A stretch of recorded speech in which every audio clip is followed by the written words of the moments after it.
Հրազդանի մեծ կամուրջի աշխատանքների մեկնարկը տրվել է հունիսի 17-ին։ Կատարվում է հիմնանորոգման աշխատանքներ, հիմնական աշխատանքները տարվում են դեֆորմացիոն կարերի մասով եւ նաեւ ստորգետնյա հատվածում, այսինքն կամուրջի տակը ոչ միայն այն աշխատանքներն են կատարվում, որոնք որ դուք հիմա տեսնում եք կամուրջի վրայի շերտի հատվածում, աշխատանքները տարվում են ամենօրյա ռեժիմով 8-ից 8-ը, նույնիսկ շաբաթ եւ կիրակի օրերին։ Մի երթևեկելի գոտում իրականացնում ենք ներդիր դետալների խարսխումը, իսկ մյուս երթևեկելի գոտում արդեն պատրաստ դեֆորմացիոն կարի նոր տեղադրում ենք իրականացնում, այնուհետև իրականացնելու ենք ընդհանուր դետալների եռակցման աշխատանքները։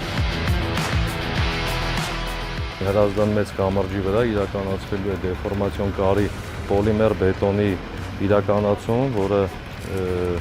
անջատիչ հատված է դառնալու ասֆալտի եւ մետաղական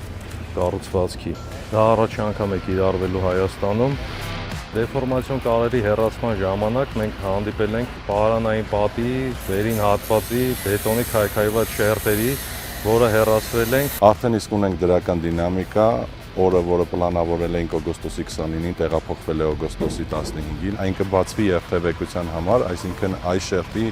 ավարտական աշխատանքներն են, իսկ ընդհանուր կամուրջի աշխատանքները 210 օր է եւ շարունակվելու է մինչեւ տարեվերջ։